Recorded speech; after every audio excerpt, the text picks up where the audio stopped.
स्पर्धा परीक्षेची तयारी करणाऱ्या तरुणांनी क्रांती चौक परिसरात भव्य आंदोलन पुकारलं आहे। पीएसआय भरतीसाठी वयोमर्यादा वाढवावी तसेच 1 वर्षाची मुदतवाढ देण्यात यावी या प्रमुख मागण्यांसाठी विद्यार्थ्यांनी मोठ्या संख्येने गर्दी केली होती। विद्यार्थ्यांच्या आंदोलनाच्या मागण्यांबाबत विद्यार्थ्यांनी स्वतः माहिती दिली आहे। कंबाईन गट व 2025 ची जाहिरात जवळपास 7 महिने उशिरा आलेली आहे। त्यामुळे विद्यार्थ्यांची अशी मागणी आहे की ही जाहिरात उशिरा आल्यामुळे बरेच विद्यार्थी जे आहेत ते एजबार झालेले, त्यांचं वय जास्त भरत आहे। तर विद्यार्थ्यांची मागणी आहे की परीक्षेसाठी 1 वर्षाची वयवाढ देण्यात यावी एवढ्या वर्षासाठी। आणि सर जागाही खूप तुटपुंच्या जागा आहेत। बरेचसे विद्यार्थी तुम्हाला माहिती आहे 2-2.5-3 लाख मुलं जवळपास या कंबाईनच्या परीक्षेसाठी तयारी करतात, पण जागा खूप कमी असल्यामुळे जागा एक वाढ देण्यात यावी आणि पीएसआयच्या विद्यार्थ्यांसाठी 1 वर्ष वयवाढ देण्यात यावी ही विद्यार्थ्यांची मागणी आहे। सरकारने विद्यार्थ्यांच्या मागण्यांना सकारात्मक प्रतिसाद देऊन जे काही पीएसआय पदासाठीची वयवाढ आहे ही सरकारने करायला पाहिजे।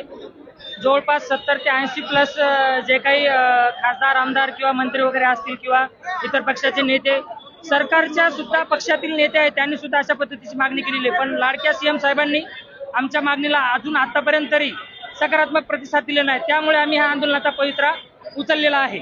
सूचना म्हणा। दुसरी गोष्ट, आता सध्या इलेक्शन चालू आहेत, महानगरपालिकेचे आचारसंहिता लागू आहे, अशा पद्धतीनं आंदोलन करणं योग्य नाही। तर तुम्ही तुमचं एक सिस्टम स्वतः तयार करा आणि आमच्या बरोबर तुम्ही चला, आम्ही स्वतः जिल्हाधिकारीकडे जाऊया आणि पोलीस आयुक्त साहेबांकडे सुद्धा जाऊया। तुम्ही एक निर्णय घ्या आणि थँक्यू।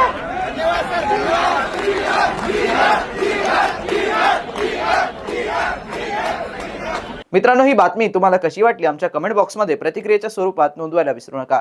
अशाच बातम्या बघण्यासाठी आणि अपडेट राहण्यासाठी आमच्या YouTube चॅनलला सबस्क्राईब करायला विसरू नका। धन्यवाद।